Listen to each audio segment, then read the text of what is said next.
the system that is known as digestive system.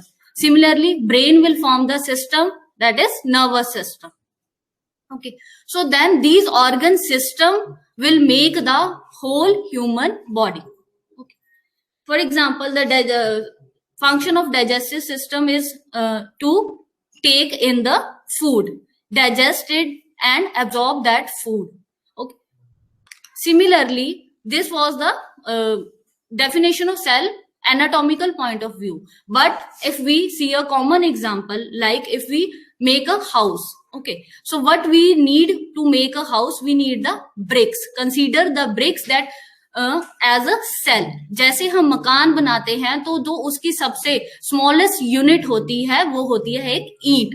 तो more than 2 bricks को combine करते हैं, then we make a wall. So consider the wall as the tissue. जैसे cell से मिलकर tissue बनते हैं, वैसे ही ब्रिक्स से बनकर एक वॉल बनती है. ठीक है, then the wall is like a tissue. उसके बाद टिश्यू से क्या बनता है, ऑर्गन. एंड हम एक वॉल से क्या बनाते हैं, एक रूम बनाते हैं. ठीक है, consider that room as an organ. Then organ makes the organ system. वैसे ही जो हमारे रूम होते हैं, डिफरेंट टाइप ऑफ रूम होते हैं, they make a house. Okay, जैसे हमारा कोई किचन है, डाइनिंग रूम है, तो ऐसे ही हमारे डिफरेंट बॉडी में ऑर्गन है, लाइक हार्ट, स्टमक, ब्रेन. तो हर एक का एक पर्टिकुलर फंक्शन होता है और उससे हमारी एक बॉडी बनती है, that is human body. Next is the cellular diversity. ठीक है, as a diversity means variety. So there are, as I told you earlier, there are variety of cells. Nearly about 100 trillion of cells are present in an average human adult. All of these cells are classified to perform the various functions. So that are about 200 different types of cells present in our body. All the cells vary in sizes. For example, some cells are very small that cannot be seen with the naked eyes, and some are very large that can be easily observable with the eye. Such examples are the largest cell in the organism is ostrich egg. Its size is about 18 centimeter, that is easily visible with the naked eye. But on the other hand, the smallest cell is the mycoplasma. Its size is only about 0.1 micrometer. This micrometer is the unit that is used to measure the size of a cell. 1 micrometer is approximately equal to the 1000th part of the millimeter. Similarly, in case of humans, some cells are very large and some are very small. So the example of the smallest cell in the human is a sperm cell. Its size is approximately 5 micrometer. It is the smallest cell. Second one is the ovum cell, that is the female reproductive cell. It is the largest cell which is found in the human body, and its size ranges from the 120 micrometer. Then comes the longest cell in the body, that is the nerve cell. Nerve cells also vary in size. Some nerve cells are very smallest and some are very large. So this is the example of a motor nerve cell. Okay, its size is about 1 meter. So then is the composition of a cell. So what is the composition of cell? किस चीज से cell बनता है मिलके? So a cell considered a outer membrane that is known as plasma membrane. In this outer membrane, outer boundary, there are a number of small organelles which float in the liquid. That liquid is known as cytosol. So cell organelles are the small structures and they have a highly specialized functions. All cell organelles have individual functions. They are mainly contained within a membrane that is known as plasma membrane or the cell membrane. Each cell has a membrane. Like right now we are discussing about the animal cell, but there are also plant cells that are differentiated from the animal cell with the aspect of the cell membrane. In animal cell, there is the cell membrane, whereas in case of plant cells, they do not have cell membrane, they contain the cell wall. So the cell examples of the cell organelles include is the nucleus, the mitochondria, ribosomes, endoplasmic reticulum, Golgi apparatus, lysosomes, microfilaments, microtubules, centrosomes, and cell extensions. Now we'll study each component of the cell one by one and their functions. So this is the diagram of a cell. It represents the cells and it is its outer boundary known as the plasma membrane. Inside this, cell organelles are suspended in a fluid known as cytosol. This is the cytoplasm, which includes the cell organelles, and the fluid cell liquid is known as cytosol. So these are the cell organelles like nucleus, endoplasmic reticulum, ribosomes, centrosomes, lysosomes. Now we'll study them one by one with the help of diagrams. First one is plasma membrane.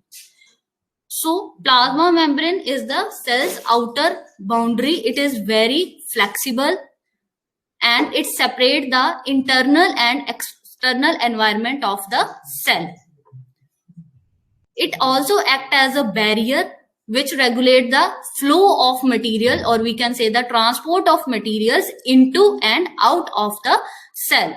So if anything want to come into the cell, it has to pass through the plasma membrane, and it is highly specific towards the transport of the materials. Only the materials which are permeable to that membranes can pass through the plasma membrane. So this selectivity helps to establish and maintain the appropriate environment for the normal activities of the cell.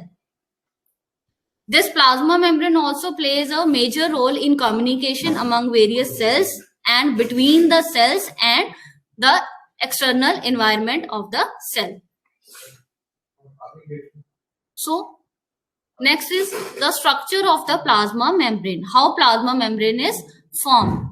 So a plasma membrane consists of the two layer of phospholipids. It is also known as bilipid layer because it is made up of two layer of the phospholipids.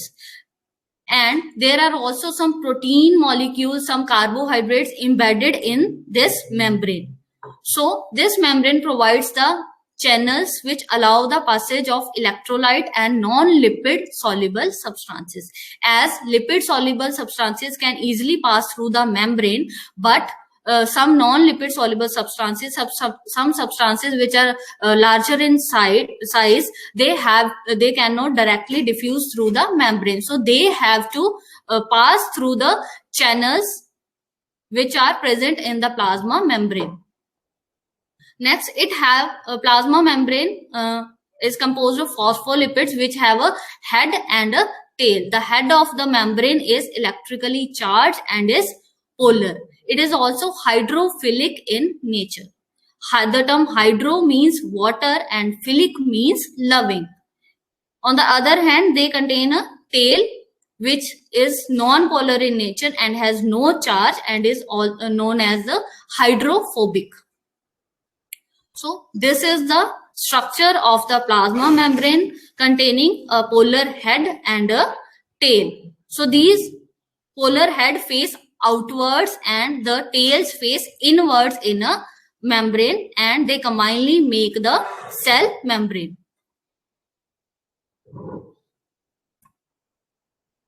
So this is the arrangement of the proteins in a cell membrane. Okay. These are the heads and these are the tails, and these are the channel proteins which help to transport various substances across the membrane that are very large and that cannot directly diffuse through the membrane. So there are the channel proteins, glycoproteins like carbohydrates.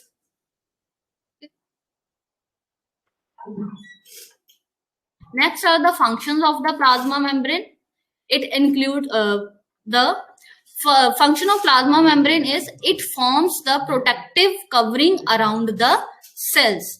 It also helps in the transport of molecules through the channels or pumps. It is possible with the help of the proteins. Next is it provides the point of attachment to the other cells that we will be studying in our second session in the topic of cell junctions. Next is it helps in the cell to cell communication. It helps in the cell signaling. Next, it allows the flexibility in the structure of the cells. It also gives the shape to the cell. Next is the cytoplasm. As a cell has main components like plasma membrane and cytoplasm. Cytoplasm consists of the cellular contents between the plasma membrane and the nucleus. These components include cytosol and cell organelles. Cytosol, as I explained earlier, it is the fluid portion of the cytoplasm in which various water, dissolved solutes and suspended particles are present. It is the intracellular fluid. Intra means within, cellular means cell. So cytosol is the fluid which is present inside the cell. Other component is different type of cell organelles. Each type of organelles has its characteristic shape and its own specific function. For example, the cell organelles include the cytoskeleton, ribosomes, endoplasmic reticulum, Golgi complex, lysosomes, peroxisomes, mitochondria, etc. So, the functions of the cytoplasm are, it is the main site of the biochemical reactions. Here, the lot of biochemical reaction takes place which are important for maintaining the life. The main example of it is glycolysis. It occurs in the cytoplasm of the cell. Glycolysis is the reaction in which the ATP is produced. So, what is ATP? It is adenosine triphosphate. It is the form of energy which a cell uses for its physiology.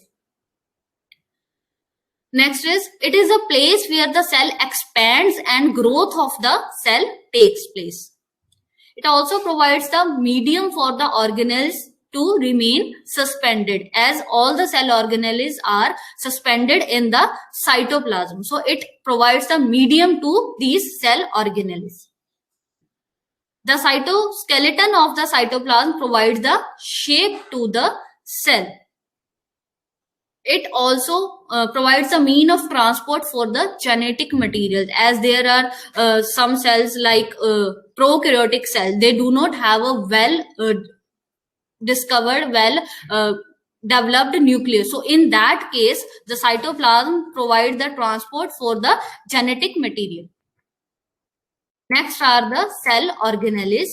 So the main cell organelles include the nucleus. So every cell in the body has a nucleus. Only there is an exception, that is RBCs. Red blood cells do not contain nucleus.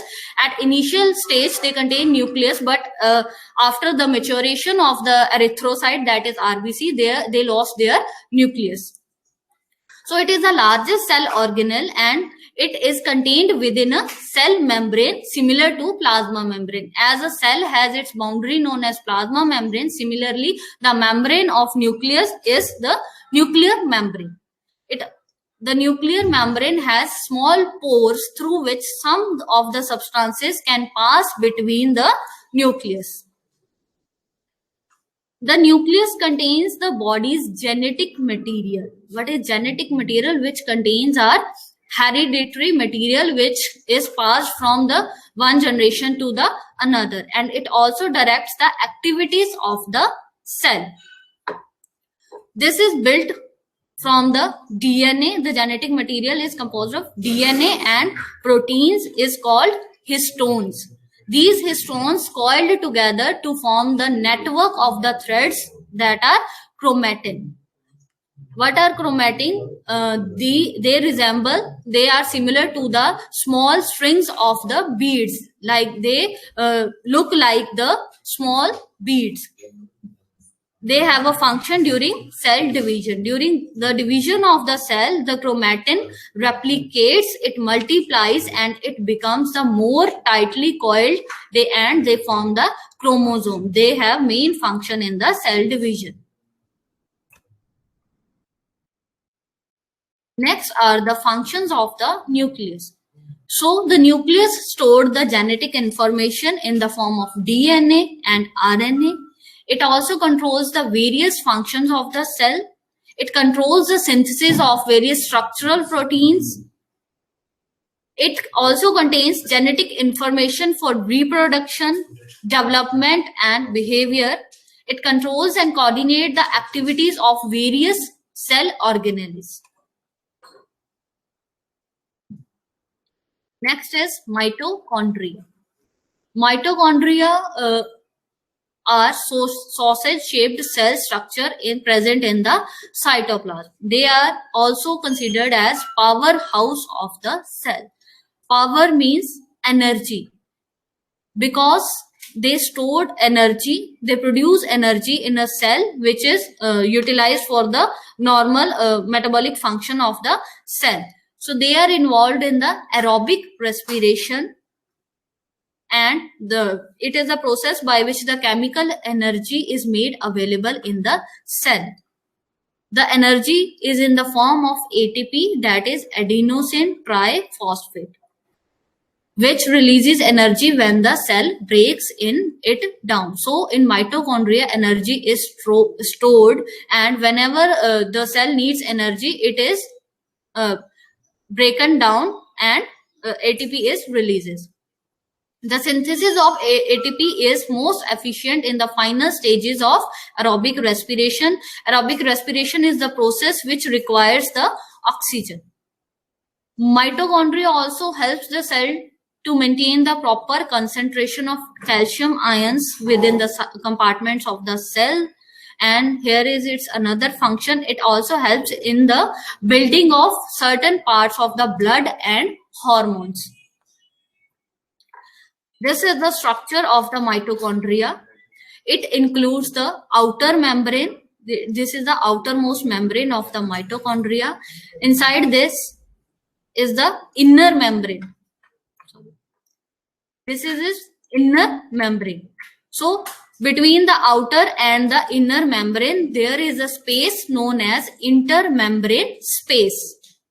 And in inner membrane, there are few folds present that are known as cristae. And inside the inner membrane, matrix of mitochondria is present, in which various ribosomes and the DNA, various solutes are present. The next cell organelles is ribosomes. Ribosomes are small granules which are composed of RNA and protein. The main function of ribosome is to synthesize the proteins from amino acid. They synthesize proteins using RNA as the template. When these are present in free units or in small clusters, small bundles in the cytoplasm, ribosome make up the proteins which are used within the cells. Ribosomes are found on the outer surface of the endoplasmic reticulum. It is also the cell organelle, which we will discuss in our next slide. So this is the structure of a ribosome. It has two subunits. First is the larger subunit, which is combined with the second smaller subunit to form the complete functional ribosome.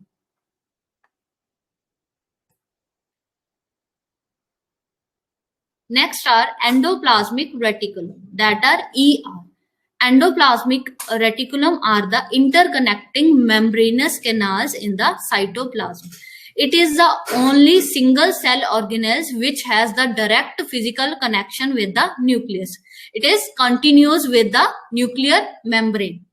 There are two types of the endoplasmic reticulums. First one are smooth endoplasmic reticulum, and second are the rough endoplasmic reticulum. Smooth endoplasmic reticulum are known as SER and rough are known as RER. So the function of smooth endoplasmic reticulum is to synthesize the lipids and the steroid hormones, and it is also associated with the detoxification of some of the drugs. Next are rough endoplasmic reticulum. As we discussed earlier, ribosomes are present all over on the surface of the rough endoplasmic reticulum. That also distinguishes the smooth endoplasmic reticulum from the rough endoplasmic reticulum. So the function of RER is to synthesize the proteins.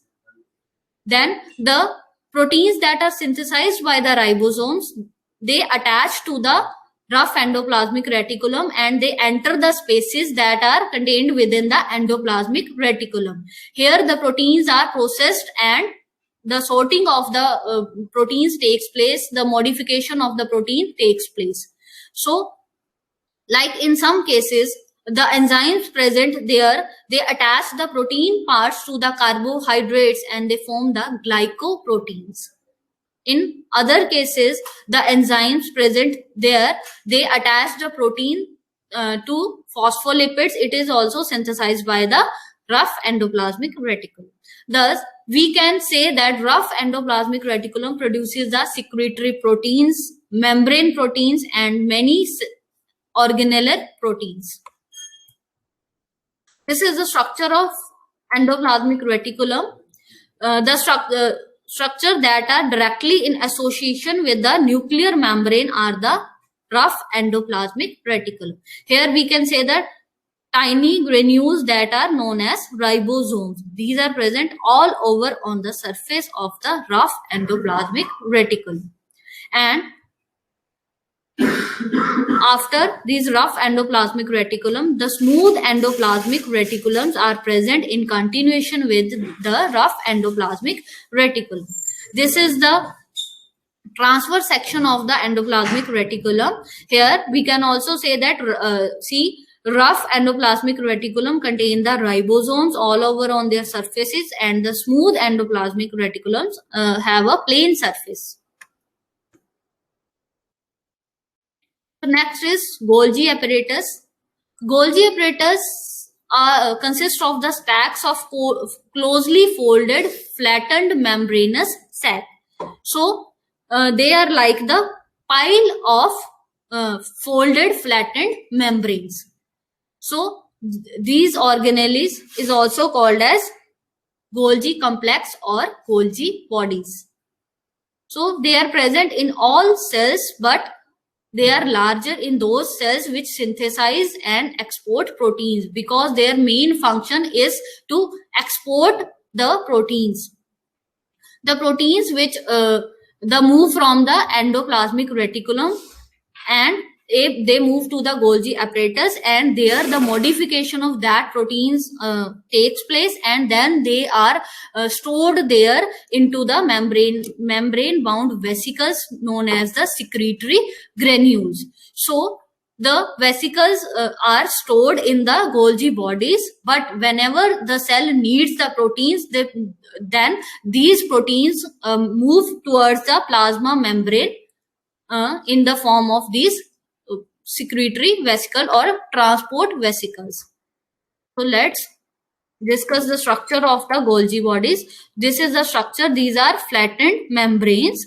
So its entry phase is known as the cis phase, which is continues with the medial cis phase or medial cisterna. The term cis stands for the cisterna.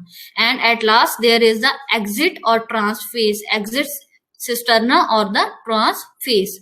So here the transported vesicle will move from the rough endoplasmic reticulum and will stored in the extended edges in the Golgi bodies.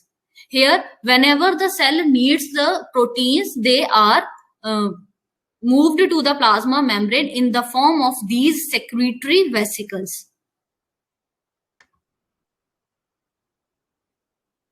Next are lysosomes. Lysosomes are the type of secretory vesicles which are formed by the Golgi apparatus. The word lysosome is made up of two words, lysis meaning breakdown and soma meaning body. So lysosomes contain the specific enzymes known as the lysozymes, which their main function is to break down the cellular organelles or any waste material into the cell, and then they dispose of this material outside the cell. So it is the important cell organelle which is responsible for the inter and extracellular breakdown of the substances. As I told you, it contains various enzymes. These enzymes are known as lysozymes. So they break down the fragments of the cell organelles and very large molecules, because the large molecules themselves cannot pass through the plasma membrane. So firstly, they have to be smaller in size, which is done by the help of the liposomes. These includes like RNA, DNA, carbohydrates, and proteins. So they are broken down into the smaller particles, and then they are either recycled within the cell or these are excluded from the cell as a waste material. So lysosomes in white cell contains various enzymes which digest the foreign material such as microbes. So this is the example of lysosome. So for example, we ingest any food particle or there may be any microbe which entered the cell, then these liposomes which are formed from the Golgi apparatus, you can say that these liposomes are formed from the Golgi bodies. They then fused with the vacuoles. They may be a food vacuole, maybe a microbe or anything. It may be a bacteria or virus. These liposomes then fused with these vacuoles, and their digestive enzymes show its action, and they break down the vacuole, and the digestive vacuole is then further exocytized and through the plasma membrane. Next are peroxisomes. Peroxisomes are the membrane-bound cell organelles in various cells, and their main function is the lipid metabolism, and they also convert the reactive oxygen species which are very harmful to us, such as hydrogen peroxide, into the safer molecules like water and oxygen. The function of peroxisomes include hydrogen peroxide metabolism and fatty acid oxidation. Hydrogen peroxide metabolism, what happens in this case, the enzymes which are present in the peroxisome, they lead to the production and the elimination of the hydrogen peroxide, which is a reactive oxygen species. So it converts it into the safer molecules like water and the oxygen. Next one is the fatty acid oxidation. So oxidation of fatty acid also takes place with the help of the peroxisome in case of the animal cells. And in the case of yeast and plants, only peroxisomes are the structure which are solely responsible for the oxidation of the fatty acids. Next, peroxisomes also contains various enzymes which synthesize the plasmalogens. Plasmalogens are the family of the phospholipid, and these are important membrane components of the tissue of the heart and the brain. Next is the cytoskeleton. So cytoskeleton of the cell contains microfilament and microtubules. The function of cytoskeleton is to provide the structural support and movement to the cell. So first are microfilament. These are the small strands of proteins which provides the structural support, and they also maintain the characteristic shape to the cell. Next are microtubules. These are also proteins, form of the proteins, and these are the contractile proteins. They are present in the cytoplasm, and they help the cell to move, and they also help in the movement to cell organelles and the movement of example is movement of cilia and possibly the organization of proteins in the plasma membrane. Next structures are centrosomes. Centrosomes are main cell organelles which are responsible for the cell division. So they also organize the microtubules in the cells. It consists of two main structures. First are centrioles and second are the pericentriolar material. The function of centriole is to divide the cell during the cell division, and the pericentriolar material, it contains various ring shaped complexes. These are formed of the protein tubulin. These tubulin complexes, they are organized centers for the growth of the mitotic spindle. Mitotic spindle forms whenever a cell is divided, and it plays the essential role in the cell division. So these are the structure of the centrosomes. These centrosomes composed of the microtubules. They are always formed as triplets, 3 parts. And around these centrioles, there is the pericentriolar material which contains the protein, that is tubulin. Next one are cell extension. The meaning of cell extension: these are the projection which extends from a cell. They are thread-like smaller extension. These are very thin and they are composed mainly of the microtubules. Their function is to allow the movement of the cell. They include the microvilli, the cilia, and the flagella.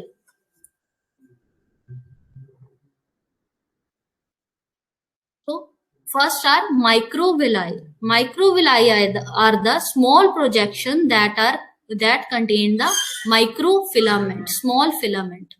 They cover the exposed surfaces of various types of the cells. For example, they are present in the absorptive cells in the small intestine. The function of small intestine is to absorb the various nutrients that we eat. So the function of microvilli, they have a very large surface area. Their large surface area make the structure of these cells ideal for the function. As the larger will be the surface area, more will be the absorption. So they are very suitable for absorption. That's why they are present along our small intestine. Next is cilia. Cilia are the hair-like projection. They contain the microtubules and they lie along the border of various cells. They move in the rhythmic manner and they move the substance across the surfaces. The example include the upward movement of mucus in the respiratory tract. So these are present all along our respiratory tract and they help to move the mucus in the upward direction. Next is flagella. Flagella are the single projection. They are whip-like projection and they also contain the microtubules. And the most common example of flagella include the spermatozoa. The tail of the spermatozoa is formed by the flagella. So this tail, they propel them through the female reproductive tract. So the tail helps in the sperm to move out through the female reproductive tract. So with that, our composition and functions of the cell are over.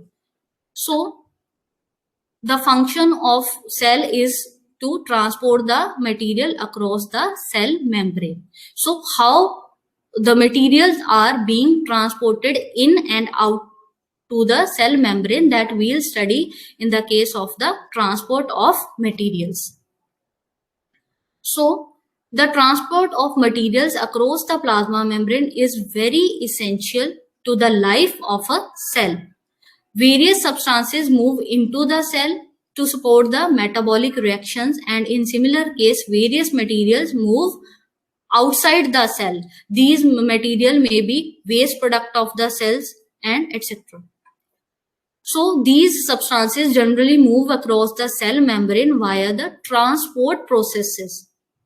These transported processes are classified into two types, and they depend upon whether they require energy or not. So these are of two types. First one is passive transport and second one is active transport. The word passive means they do not require any energy. And in active transport, there is the need of energy, and this energy is generally in the form of the ATP, that is adenosine triphosphate. So what first is the passive transport. Passive transport is the movement of the ions and other substances across the cell membrane without any energy input. So they do not need any energy. The substances can easily diffuse or move through the plasma membrane without the help of energy. Now, how do these substances move across the plasma membrane? So the substances move down their concentration or the electrical gradient to cross the membrane using their own kinetic energy. Kinetic energy is the energy of motion of the ions or particles only. So they move from a region of higher concentration to region of the lower concentration in order to achieve the equilibrium. The rate of this passive transport depends upon the permeability of the cell membrane. Okay, if the cell membrane will be more permeable, then more transport of substances will be possible.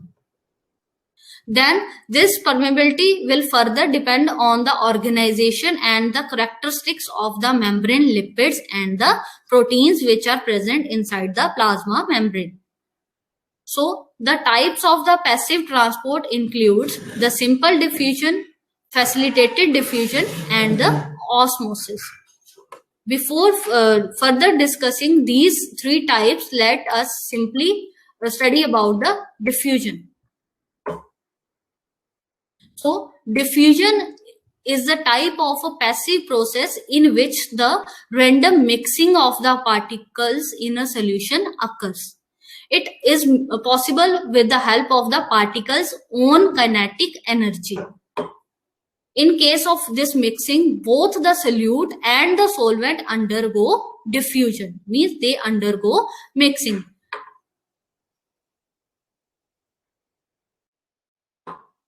If a particular solute is present in higher concentration in one area of a solution and in lower concentration in other area, the solute molecule will diffuse toward the area of lower concentration. As I told you earlier, in case of passive diffusion, the molecules will move from a region of the higher concentration to region of the lower concentration. Okay, that is, they move down their concentration gradient. After some time, the particle become evenly distributed throughout the solution and the solution is said to be at equilibrium. Let us consider a simple example. Like whenever we put a crystal of dye in a pan full of water. Okay, so the dye will be, the color will be easily imparted to the area where the crystal of dye is present. So there the concentration of the dye is more, and at the lower bottom and the farthest bottom the concentration is very low. That's why the water will be as such. It will be not completely dissolved in that. But after some time, what we will see, the whole water will be colored with the help of that dye. It is only made possible with the help of the diffusion. So there are various factors which influence the diffusion rate. They may be steepness of the concentration gradient. That means the difference in the concentration between the two sides of the membrane. So if the difference between the concentration will be greater, the higher will be the rate of the diffusion. Second is the temperature. So with the increase in the temperature, the diffusion rate will also increase. Okay. So also whenever we have a fever, then all our body's diffusion processes occur more rapidly. Okay. There is also one simple example. If we have to mix anything, we always prefer the warm water. For example, we have to mix anything in the water. So what we prefer the water is warmed before mixing. Next is the mass of the diffusing substance. The larger the mass of the diffusing substance which has to be diffused, the slower will be its diffusion rate. The smaller molecules will diffuse more fastly than the larger molecules. Next is the surface area.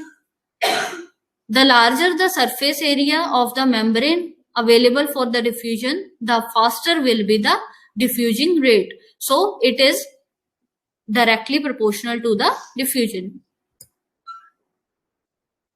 So now let's study the types of the passive diffusion one by one. First one is the simple diffusion.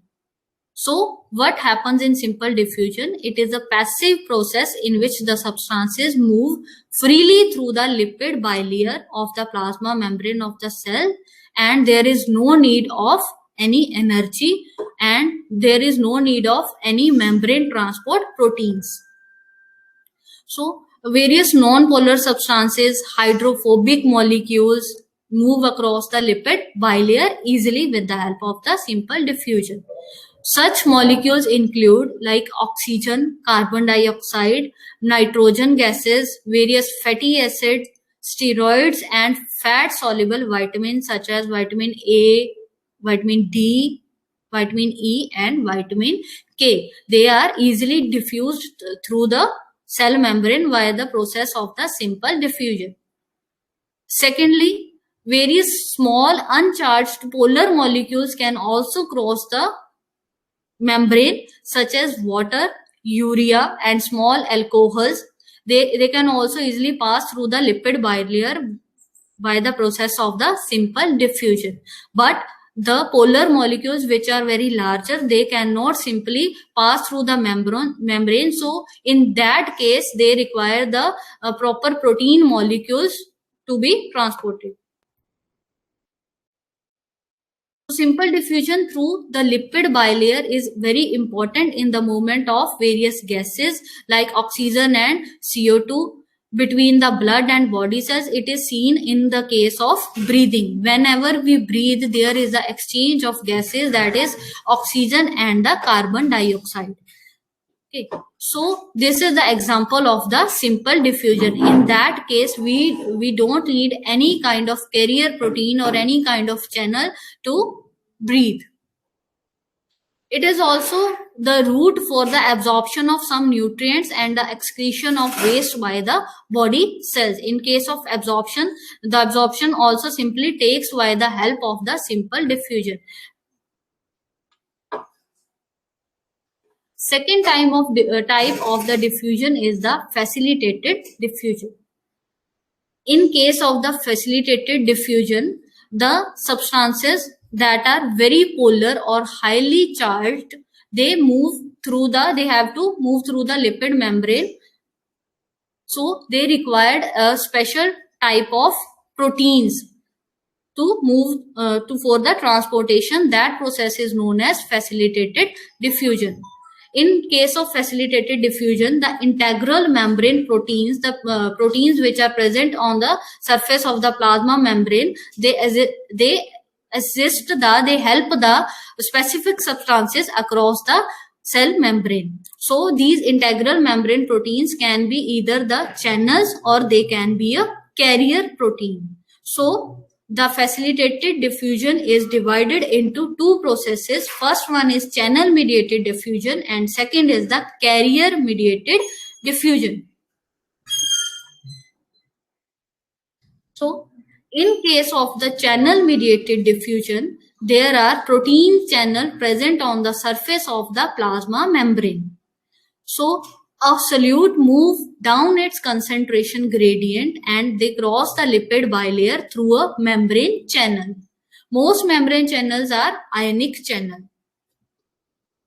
So what type of material can pass? So movement of small polar molecules along the concentration gradient by a carrier protein is possible. Examples of these includes the sodium ions, which move through the sodium channel into the cell. So there are the specific channel for the specific ion. For example, the sodium ions will move through the sodium channel.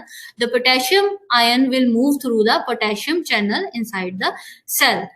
Although their number varies, like in typical plasma membrane, the most numerous ion channels are that are selected for potassium and chloride, and there are fewer channels that are available for the sodium and the calcium. For example, it is an interesting fact that in a single second, about 1 million of potassium channels, potassium ion can pass across the potassium ion channels. So this is the example of the channel mediated facilitated diffusion. So what happens there is the channel proteins are embedded in the surface of the plasma membrane and they contains the gate. Whenever the gate is closed, there will be no movement of the ions across these membranes, and whenever the gate are open, the channels can easily allow the movement of the ion across the cell membrane. So there will be the exchange of ions from the extracellular fluid into the cytosol.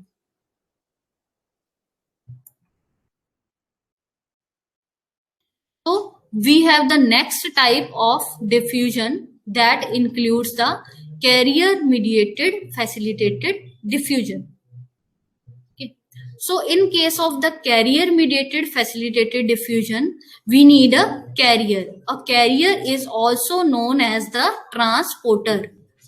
It moves the solute down its the concentration gradient, that is from the region of the higher concentration to the region of the lower concentration to cross the plasma membrane. The solute binds to the specific carrier on the one side of the plasma membrane and it is released onto the other side of the carrier after the carrier undergoes a change into the shape.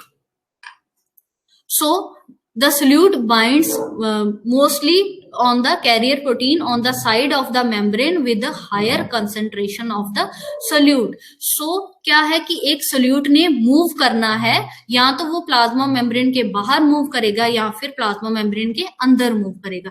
तो ये कैसे decide होता है? जहां पे उसकी concentration ज्यादा है वो उस एरिया से towards the lower concentration move करेगा. So it will keep on moving until once the concentration is the same on the both sides of the membrane. So then the solute molecule will bind to the carrier on the cytosolic side and will be moved out of the extracellular fluid. So ये किसकी example है? For suppose the concentration of the solute is finally achieved inside the cytosol, then that carrier molecule will be moved out from the extracellular fluid in order to achieve the equilibrium. So this is the example of carrier mediated facilitated diffusion. So what happens here is these carrier proteins that are also known as the transporter proteins are present inside the membrane. So this is the example of the transport of the glucose. So here the transporter proteins are known as the glucose transported or GLUT. So they transport the molecules of the glucose. So what happens here is whenever the glucose molecules bind, so there will be a change in shape of this carrier proteins. We can easily see the change in the shape in both the cases. The glucose gradient is from the region of higher concentration to the region of the lower concentration. We can easily say, see here the concentration of the glucose is higher. That's why the glucose molecules are moving from the region of the extracellular fluid into the cytosol of the cell, where the concentration of the glucose is lower. So here the glucose molecule bind to its carrier, its transporter, and then the change in the shape allows the entry of the glucose molecule into the cytosol of the cell.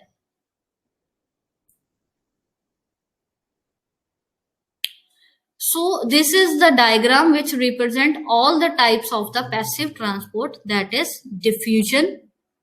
First is the simple diffusion. We can say, see that the molecules are easily being transported from the outside of the cell, from the extracellular fluid into the intracellular fluid without the need of any energy or without the need of any carrier proteins.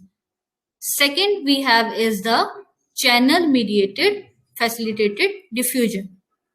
Third one is the carrier mediated facilitated diffusion. So what this is the example of channel mediated. In case the gates will open and the ions will freely move inside the cell membrane. In case of carrier mediated diffusion, as we discussed earlier, a carrier protein is present and it will change its shape, which will allow the entry of the substances like glucose into the cell.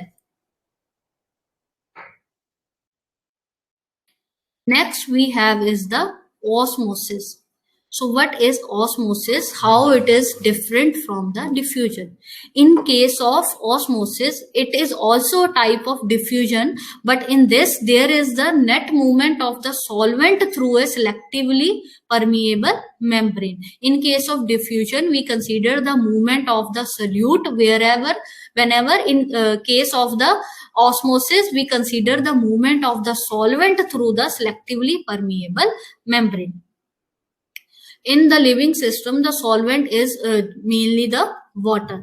So it moves by the process of the osmosis across the plasma membrane from the area of the higher water concentration to the area of the lower water concentration.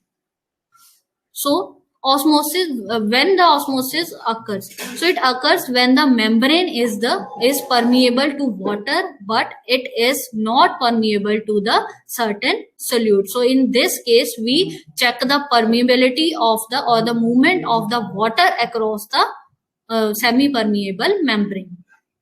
So during the process of the osmosis, the water molecules pass through the plasma membrane in two different ways. First is by moving through the lipid bilayer via simple diffusion. Either they can diffuse simply or they can move through the aquaporins. The term aqua stands for the water and porins are channel. So aquaporins are the integral membrane proteins which function as the water channels. So the process of osmosis will keep on happening until there will be the equilibrium. So at equilibrium, it is the point at which the solution on the either side of the plasma membrane are of the same concentration. In that case, the solution are said to be isotonic. Iso means same. So isotonic solution are the solution which have the same concentration on the both of the sides if they are separated by a semi-permeable membrane. Or we can say that the isotonic solution are the solution which have the same osmolarity and we can say they have the same solute concentration on either side of the membrane. So any solution in which our body cell, for example, let's consider about the RBCs, the red blood cells, they maintain its normal shape and volume. The solution is said to be isotonic. Okay. So the solution that is 0.9% of sodium chloride NaCl solution, it is said to be isotonic with our RBCs. In that case, there will be no shape change as the water molecules can enter and can exit at the same rate. The amount of water entering and exiting will be the same. So this concept will allow the RBCs to keep their normal shape and the volume.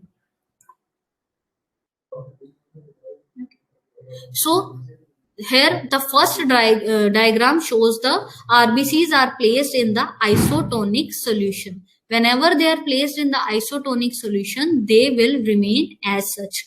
So these small arrows indicate the movement of water inside and movement of the water outside of the RBCs. As they are both the same, the water is entering at the rate same rate as it is exiting from the RBC. So there will be the no shape change. But when these RBCs are placed in the hypotonic solution, hypo means less. So hypotonic solution, what is a hypotonic solution?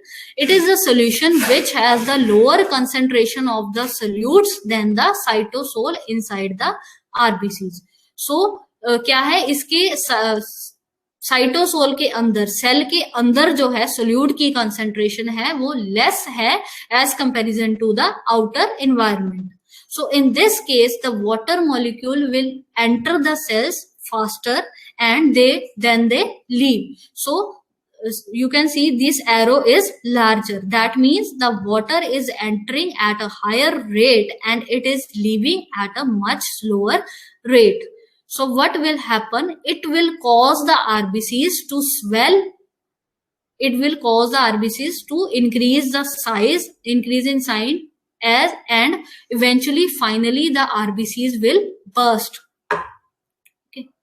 So here is a third example, that is whenever the RBCs are placed in the hypertonic solution. So what is the hypertonic solution? It is a solution in which the concentration of the solute is higher than does the cytosol inside the RBCs. So in that solution, the water molecules will move outwards at a largest rate, higher rate, and the cells will there will be the shrinkage of the cell. It is also known as the crenation. That means the water is entering at a lower rate inside the RBCs, but the water is exiting from the RBCs at a much faster rate. So it will cause the crenation of the RBCs. That meaning the shrinkage of the RBCs will happen. So let's revise these three situations. First one, we had the isotonic solution. Secondly, we had the hypotonic solution. And third, we had the hypertonic solution. Whenever the RBCs were placed in the isotonic solution, there was no shape change because of the same concentration of the solute and this water molecule. The water was entering and exiting at the same rate. But in case of the hypotonic solution, water was entering at the much higher rate and water was exiting at much lower rate. That's why the cell RBCs swell and they eventually burst. When, for example, if we keep on filling the balloon, air in a balloon, at last it will. That is, in that case, we have to supply the energy. So this region is also known as the against the concentration gradient. The active transport is the mechanism which requires the use of the cell's energy. That energy is generally in the form of the adenosine triphosphate, that is ATP. It is used to move the molecules against the concentration gradient, that is from the region of lower concentration to region of the higher concentration, that is against the concentration gradient, or we can say that up the concentration gradient. So the uptake example is the uptake of glucose in the intestine of the human body is the example of active transport. And also there is other example like the uptake of the minerals or the ions into the root hair cell in case of the plant cells. So there are two type of the active transport. First one is primary active transport and the second is the secondary active transport. So we can see this is the plasma membrane. What happens in the case of active transport?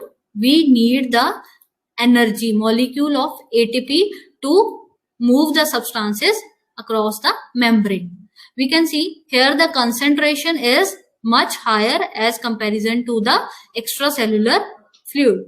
So here if we have to move the substances across against their concentration gradient, so in that case we need the energy in order to do so.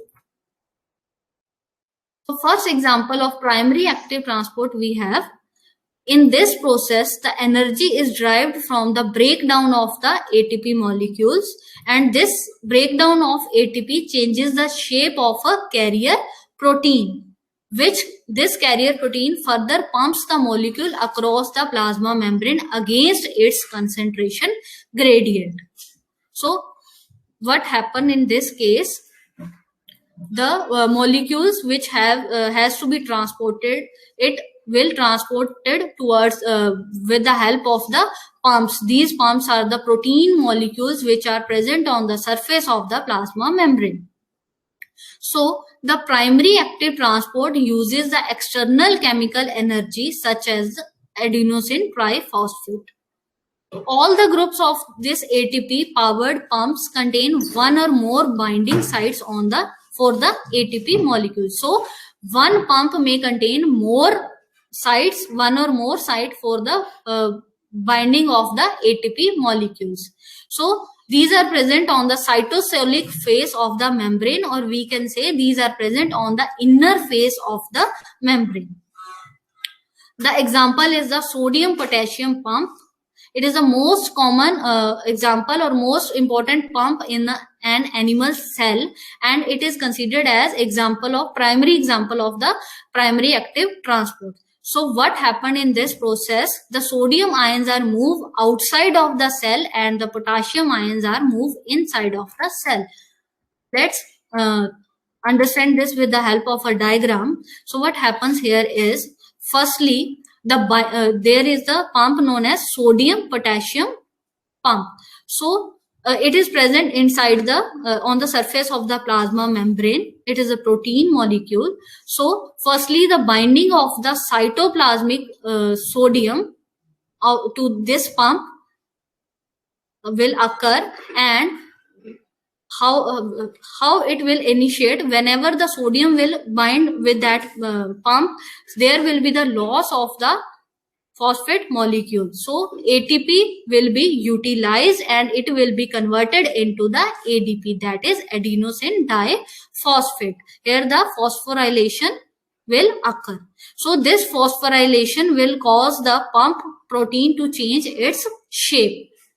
Okay, we can say see that here the shape of this protein molecule is changed. Why?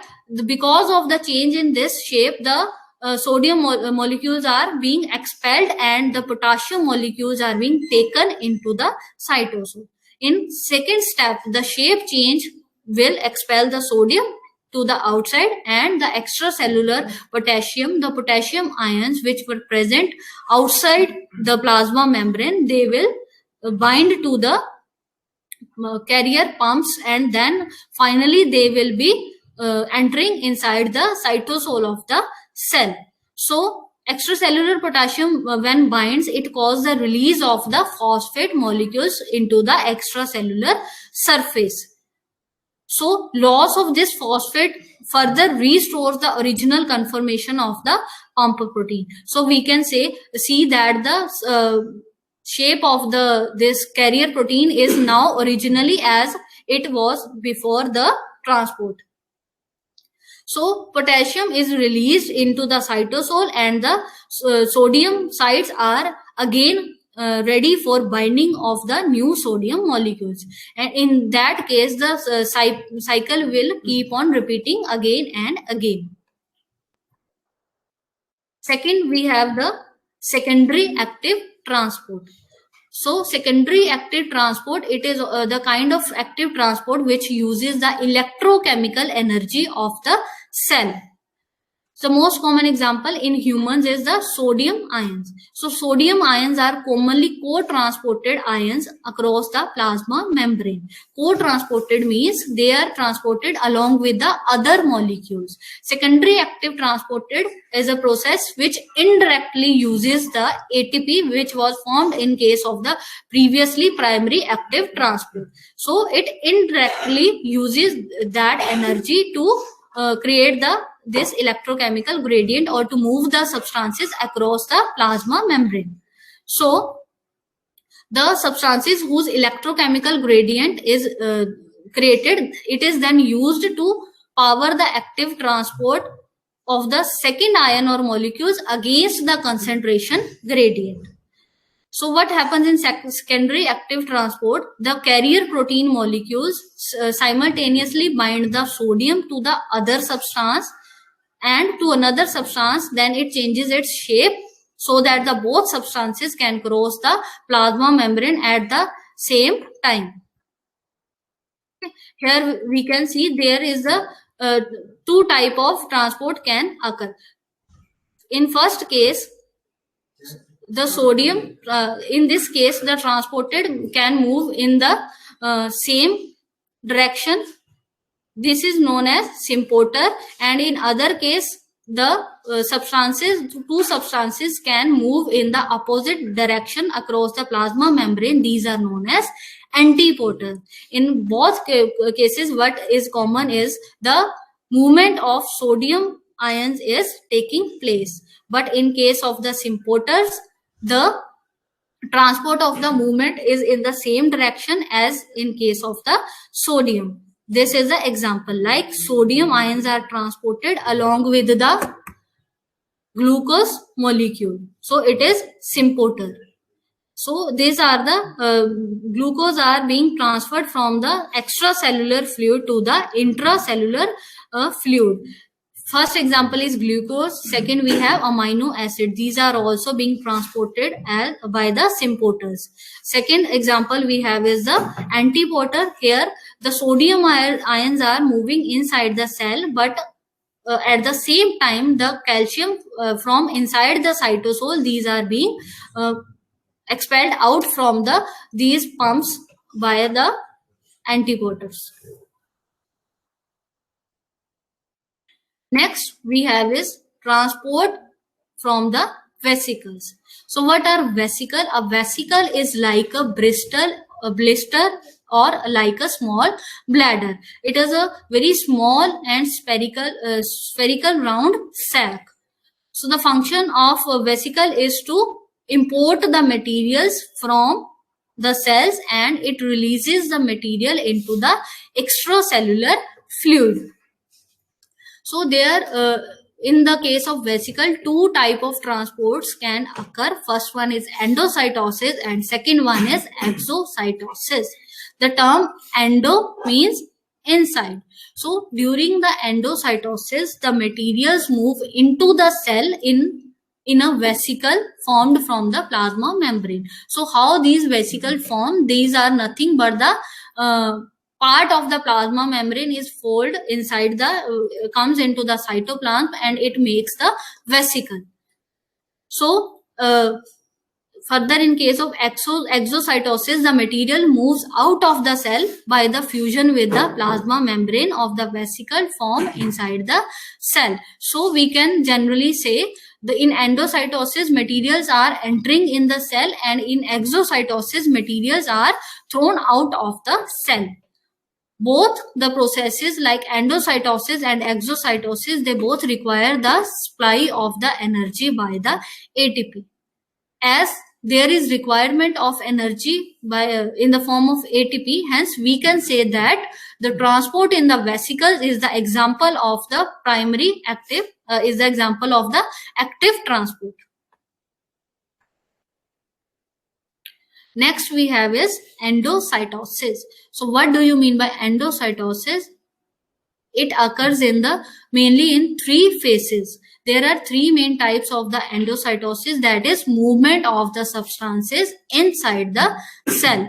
First type we have is receptor mediated endocytosis. Receptor mediated means in this case there is the need of receptors. Receptors are present on the surface of the plasma membrane, and the molecules that has to enter the cell, the molecule will bind to the surface of the receptor. Then the process of endocytosis will begin.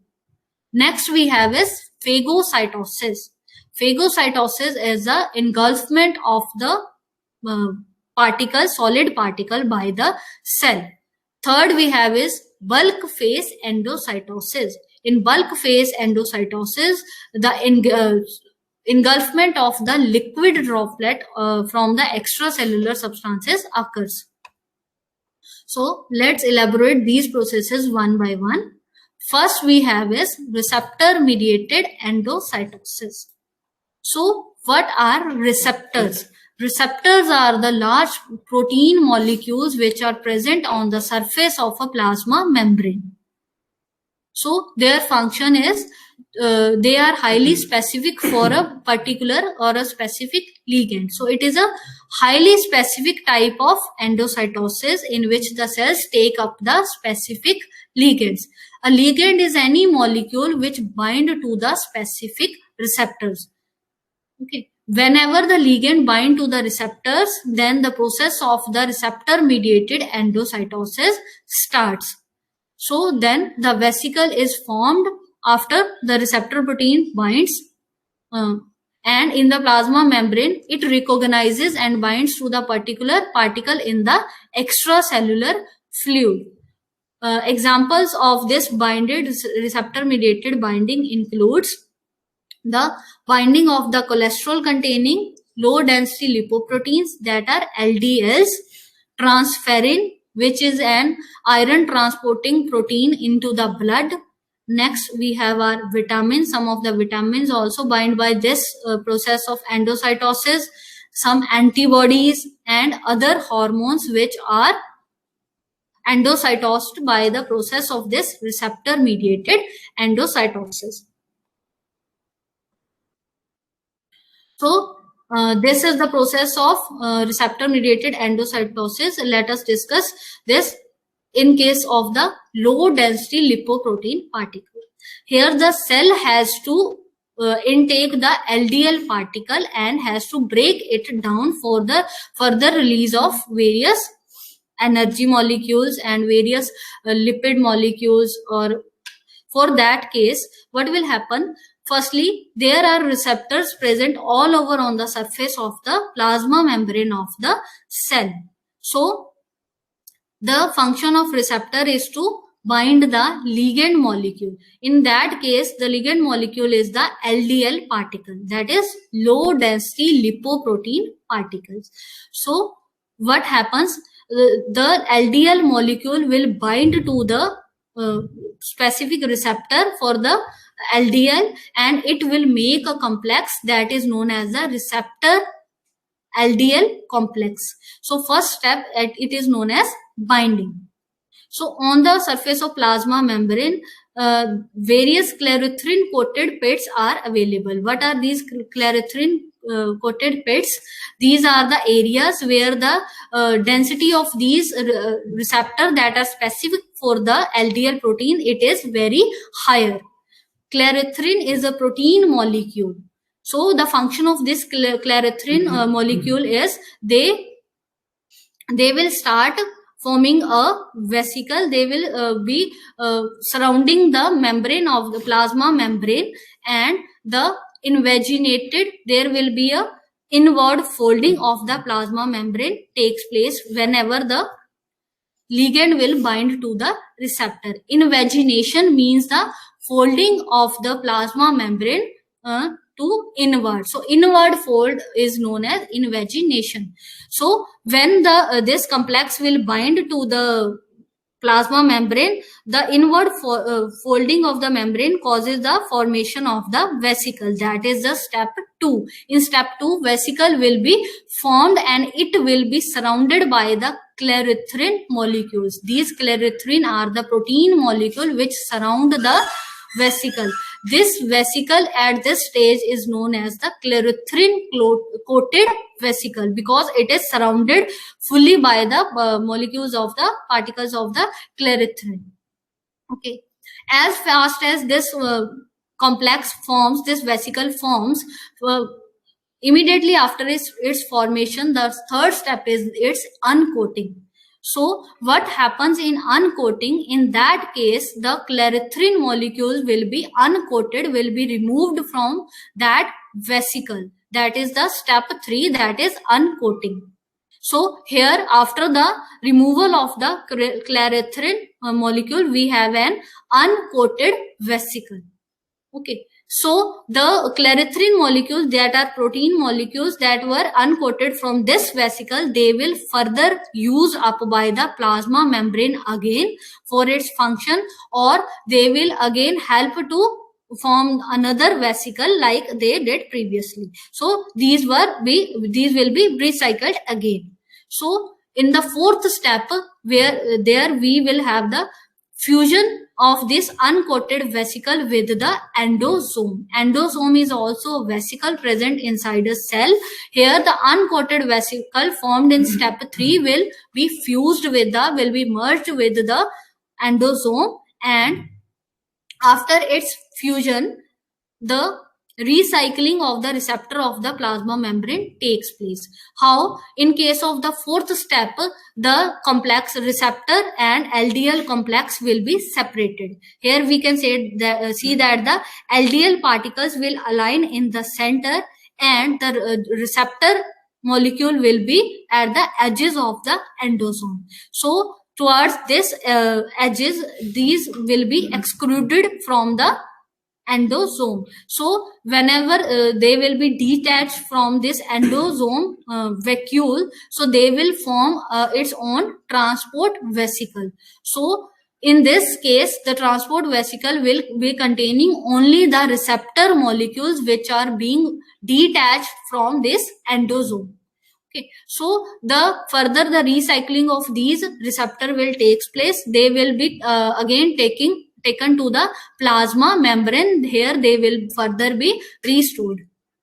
So another part of this fifth cycle is the endosome are then left only with the particles of the LDL.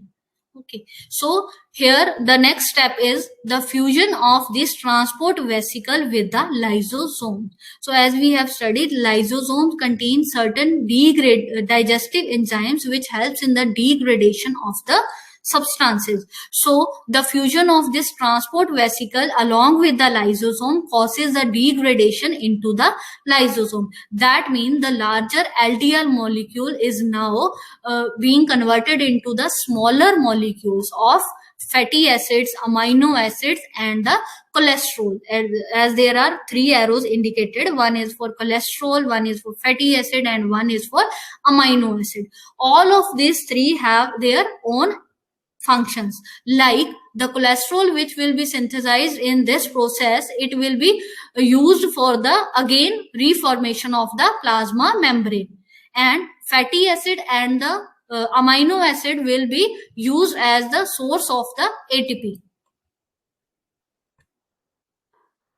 So this next is we have is phagocytosis. This is the second step of the endocytosis. Phagocytosis is also known as cell eating. In this, it is a type of endocytosis. In this, the cell engulfs or cell eats the large solid particles such as the waste cells, that are worn out cells like bacteria, viruses, etc.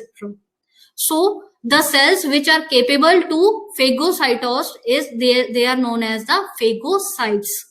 They are able to carry out the phagocytosis. Not every cell in our body has the capability of phagocytosis. There are particular cells that can perform these functions. So there are 2 main type of the phagocytes. that are macrophages and neutrophils. Macrophages are the cells which are present in our tissues, and neutrophils are the type of the WBCs that are that helps to invade any microbe whenever we get an infection. So they help to phagocytose these microbes. So let us study the process of phagocytosis in detail. So in case of the phagocyte, this is the phagocyte, that is the cell that is capable of phagocytosis.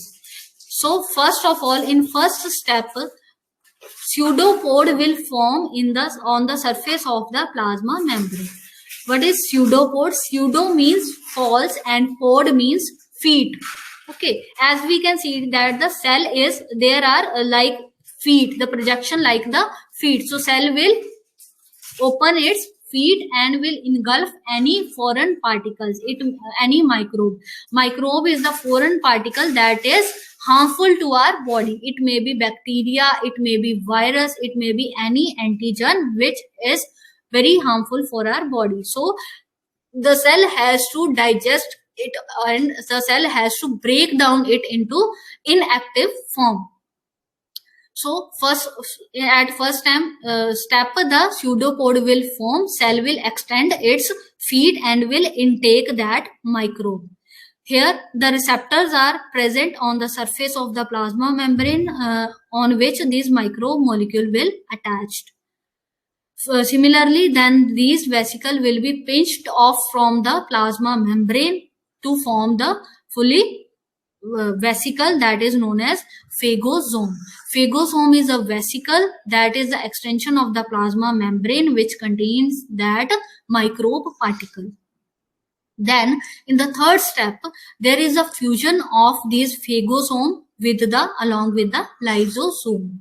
So lysosome also contains digestive enzyme. It will be fused, it will be merged with that phagosome, and finally the digestion of this lysosomal enzyme will takes place. So the digestion of the lysosomal enzymes will convert this phagosome into the inactive particle, that is residual body.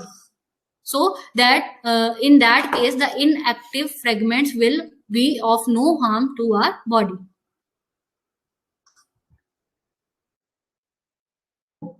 Next we have is bulk phase endocytosis.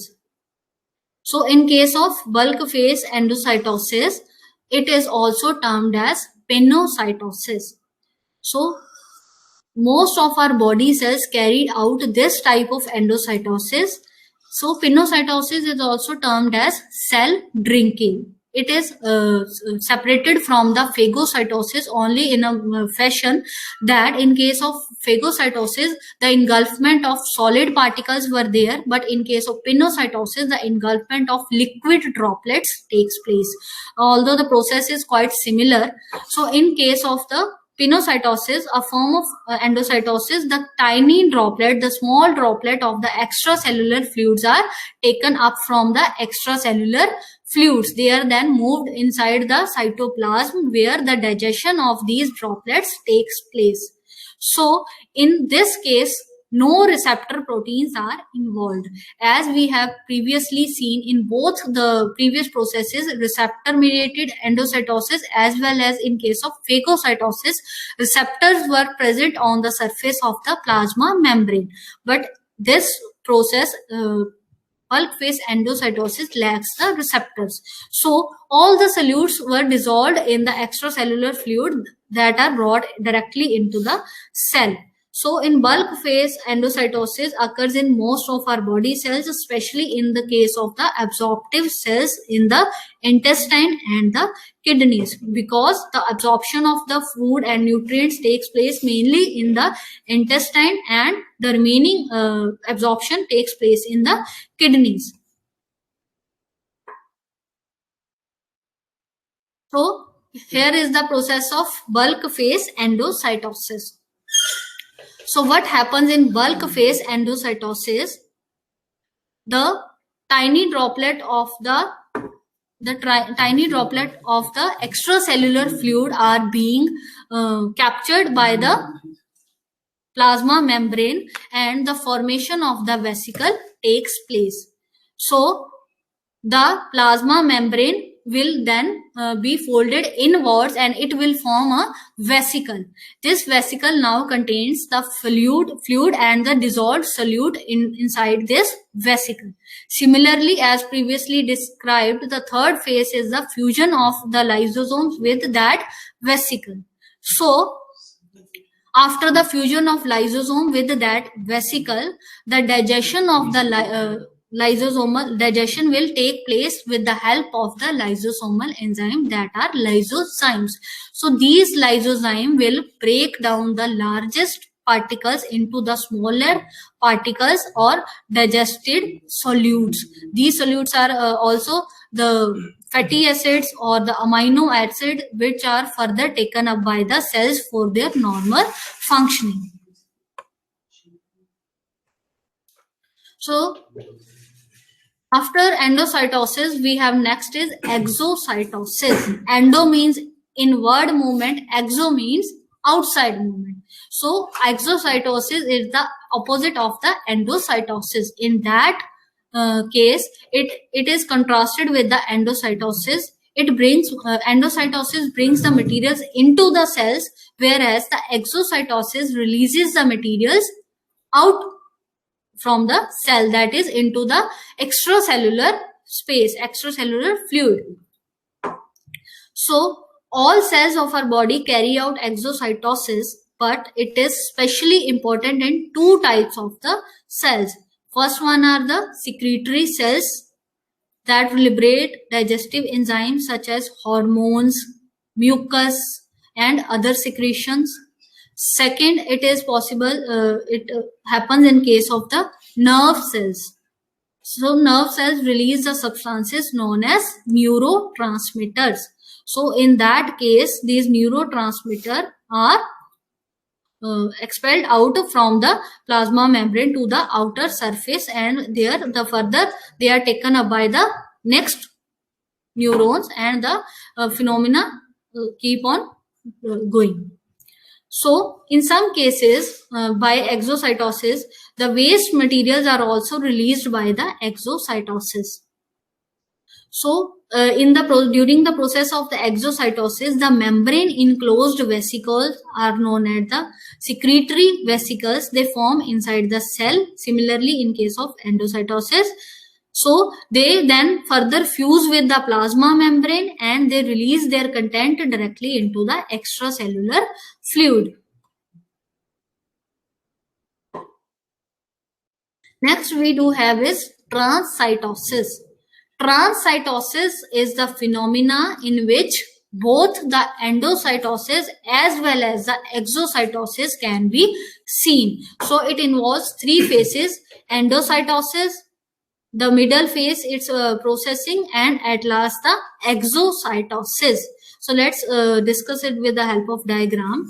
Here what happens is the intake of any material inside the cell is endocytosis. Here if we talk about the food particles, so it is being entered into the cell with the via process that is known as endocytosis. So after binding to the plasma membrane, it will form a vesicle, or it will form a vacuole known as the food vacuole. So similarly, it will be merged with the lysosomes, and it will the digestive enzyme will act on that part, that food vacuole, and they will break down this vacuole into smaller pieces. Then these smaller pieces will further be fused on the surface of the plasma membrane. They will firstly go to the surface of plasma membrane. Here they will be fused with this plasma membrane, and at last the elimination or exocytosis will occur. That means the elimination of material outside the plasma membrane. So combinedly, both these terms, endocytosis as well as exocytosis, they are known as transcytosis. So that was all about the cell and the transport processes across the cells. So next we have is cell divisions, cell junctions, which we will be discussing about in our second section. So the question in the examination can come like the name the largest and smallest cell of the body. So let's revise at a glance. The largest cell in our body, in human body, are the ovum cells. What are ovum cells? These are the female gametes, female reproductive cells are known as ovum. So they are the largest cells. Their size normally ranges from the 120 micrometer. And the smallest size in a cell in our body is the sperm cell, whose size is normally 5 micrometer.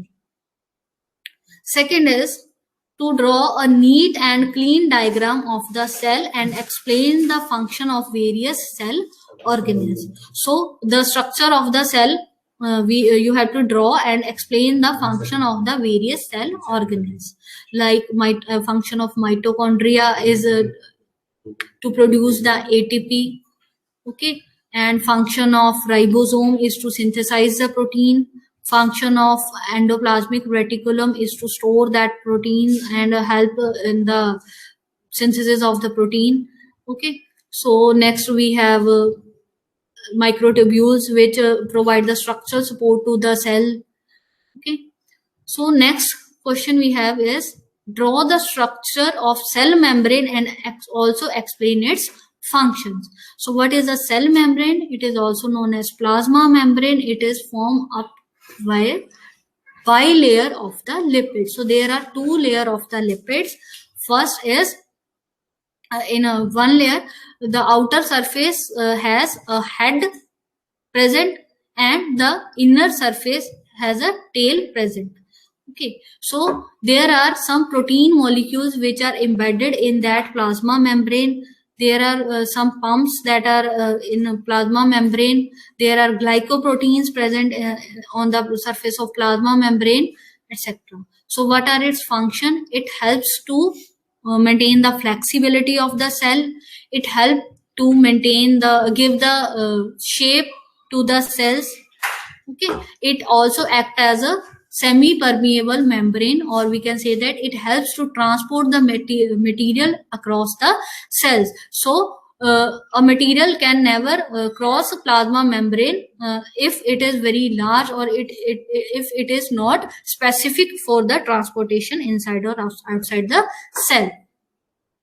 So next we have is which cell organelle is known as the powerhouse of the cell? That we have already discussed. Mitochondria are known as powerhouse of the cell because they are known as energy house of the cell. They store the energy in form of the ATP, that is adenosine triphosphate. So whenever the cell needs energy, this ATP molecules break down and the cell gets its energy for its metabolic functions. So next question we have is what happens when the RBCs are placed in a hypotonic solution? Okay. So first of all, what is a hypotonic solution? Whenever RBCs are placed in a hypotonic solution, so they will be swelled. Okay. Why? Because the movement of water inside the RBCs will be very higher. The water will move inside the RBCs at a much higher rate as comparison to it will be getting outside the RBC. So in that case, the cell will eventually swell and at last it will be burst. The burst of burst of this cell RBC is known as the hemolysis. Hemo stand for the RBC and lysis mean breakdown. So we can say that if the RBCs or erythrocyte are placed in a hypotonic solution, so hemolysis will occur. Next is differentiate between the active and the passive transport. So the major difference between the active and passive transport is that in case of active transport, we have to supply the energy is required, whereas in case of the passive transport there is no need of energy. In case of passive transport, the transport of the substances occur from a region of higher concentration to the region of the lower concentration, whereas in case of the active transport, the concentration is gradient is towards the region of lower concentration to the region of the higher concentration. In that case, the need of energy is there. So the energy is whether it is in the form of ATP or the electrochemical energy. So next we have is differentiate between the channel mediated and the carrier mediated facilitated diffusion. Both of these types are the types of the facilitated diffusion. In that case, the channels are present on the surface of the plasma membrane and carrier proteins are also present on the surface of the plasma membrane. But the difference is, in case of channel mediated transportation, mainly the ions are being transported. For example, sodium channels are help in the transfer of the sodium ions. Potassium channel help in the transfer of the potassium ions, whereas the carrier mediated facilitated diffusion transport the other substances rather than the ions, also like glucose molecule, amino acid also being transferred with the help of the carrier mediated facilitated diffusion. Next we have is differentiate between the endocytosis and exocytosis. So endocytosis, endo means the inclusion of something or the transfer of something from the extracellular surface to the cytosol. That is known as endocytosis, intake of material inside the cell. And exocytosis refer to the expulsion or elimination of something outside the cell, across the cell membrane into the extracellular surface. That is known as exocytosis. And the process where these both occur, that is known as transcytosis. So next question we have is define pinocytosis. Pinocytosis is also known as cell drinking. In case of pinocytosis, what happens? The intake of the liquid droplets from the extracellular fluid takes place. So the liquid droplets are being captured from the outer surface and these are being transferred into the cytoplasm of the cell, where further they are degraded to get the final required material, that are fatty acid or amino acid, which are further used for the energy purposes. So here the similar term is phagocytosis. Sometimes the question can come that differentiate between pinocytosis and phagocytosis. Although their mechanism is quite similar, but there is one difference. In case of pinocytosis, the engulfment of the liquid particles takes place, and in case of phagocytosis, the engulfment of the solid particles takes place. Okay. One example from our daily life is you have seen the pus. Whenever there is an infection, pus is formed at that particular surface. What is that pus? The pus is the mixture of the neutrophils, dead neutrophils, and the macrophages. They gather at the site of the infection to cure that infection. That's why they appear white in color, because of the presence of the macrophages as well as the neutrophils. So here they phagocytose, they eat that particular microbe that is causing infection.